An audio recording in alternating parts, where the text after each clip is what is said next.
เราสบายดีไอ้น้องซาว PCP เนาะมื้อนี้คือว่าทางซ่องมาแจ็คเขาเนาะถือว่าเขามาเฮ็ดวิดีโอลงซ่อง YouTube ถือว่ามาแจ็คของเขาเนาะมื้อนี้เขามีปืนอัดลม PCP เนาะถือว่าตัวนี้เป็นฟักตอเนาะโปรเด้อตัวนี้ฟักตอโปร2025เนาะส่วนถังเนาะจะเป็นถังก้นมนเนาะเหล็กแม่นเหล็ก8แหวนเนาะเราถือว่าเราเนาะวอเตอร์ไฟก้อนตัวนี้เก็บเสียง3 เทคกล้องถือว่ากล้องมันจะเปลี่ยนเนาะสแวมเดอร์เนาะตัวนี้เป็นกล้องสแวมเดอร์รุ่นนี้จะกันน้ำเนาะหรือว่าเปลี่ยนเรามีไฟ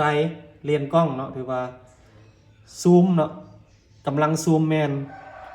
4-16คูณ24เนาะถือว่าอันนี้มันกำลังซูมขยายของมันเนาะถือว่าเราตัวนี้เขาประกอบนี่จะเป็นเราตัวนี้เป็นเรา40เซนได้ถ้าลูกค้าต้องการเนาะให้เขารับเขาประกอบหรือว่าเราที่45-50เขาก็มีเนาะถือว่าตัวนี้ในกล้องนี่เนาะถือว่าจะเป็นกล้องกันน้ำตัวนี้เนาะ Swander นี่ตัวมันรุ่นใหม่ตัวนี้เนาะแล้วก็เนาะถือว่ามือกิบมือเนาะตัวนี้จะเป็นกิบมือไม้นะกิบมือไม้ทางห้านเขาก็มี3สีกิบมือไม้ทางห้านเขาเนาะถือว่ามีสีแดงแล้วก็สีเขียวสีเหลืองเนาะแต่ตัวนี้เขาประกอบใส่เป็นสีเขียวเนาะถือว่าให้มันเข้ากับเนาะสุดไก่สีเขียวของเขานี่เนาะถือว่าโม่ก็เป็นโม่สีเขียวเนาะท้ายถือว่าท้ายจะเป็นท้ายเอลเนาะท้ายเอลน้อยเนาะถือว่าตีนพับได้เนาะถือว่าพับเข้าได้เนาะตรงนี้เนาะในสุดนี่เนาะทางห้านเขาขายราคาแมน9,900,000 กีบใน9,900,000 กีบท่านมีอย่างแน่เขาจะแถมสุดซ่อมให้เนาะถือว่าสุดซ่อมแล้วก็มีโม่เนาะลูกปืนกับหนึ่งแล้วก็สูบจะเป็นสูบกลางตีนพับได้เนาะถ้าเนาะนี่เนาะถือว่าสูบรุ่นนี้ก็ใส่ดีเนาะตัวนี้เป็นสูบเนาะถือว่ากาเสือเนาะตีนพับได้ปืนบอกนี่แม่นถือว่าเขารับประกันเนาะระยะ60-70 เมตรฝ่าโออิซิ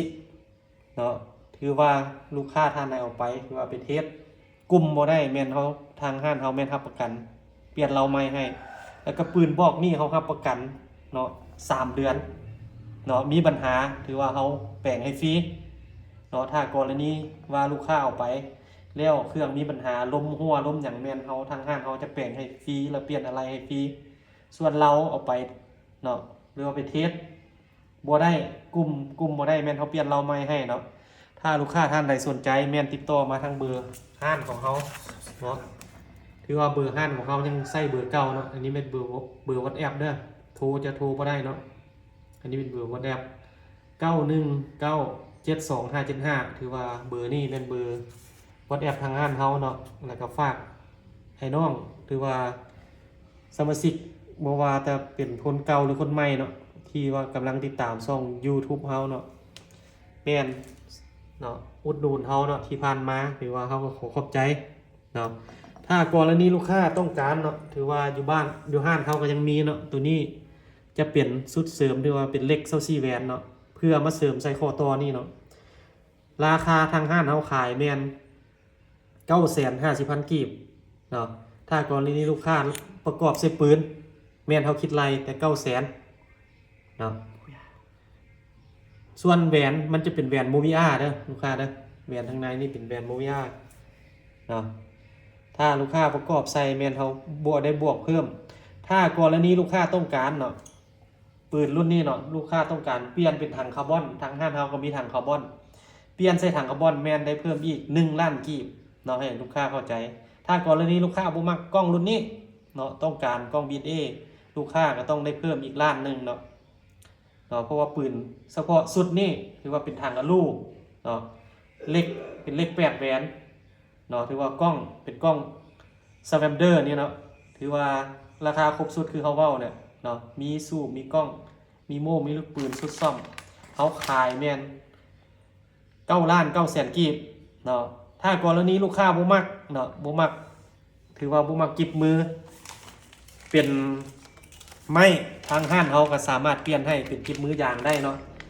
ถ้าเปลี่ยนกิบมือยางทางห้านเขาขายแม่น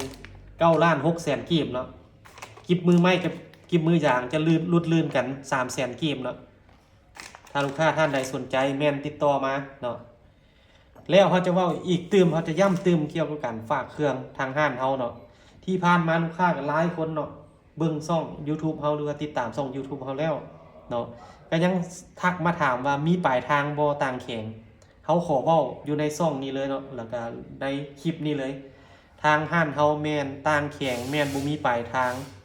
เฮาฝากเครื่องแล้วแจ้งเบอร์โทรเจ้าของรถป้ายรถแล้วลูกค้าต้องได้โอนเนาะก่อนที่เฮาสิไปฝากเครื่องให้ลูกค้าเฮาประกอบเครื่องอย่างแล้วเบิดแล้วเฮาจะวิดีโอคอลให้ลูกค้าเบิ่งเครื่องก่อนถ้าลูกค้าโอเคเฮาจึงแพ็คเครื่องไปฝากให้เนาะเวลาเฮาออกไปแล้วเฮาจะโทรหาลูกค้า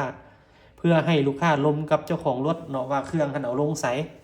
เนาะอันนี้ให้ลูกค้าเข้าใจเนาะอันนี้แม่น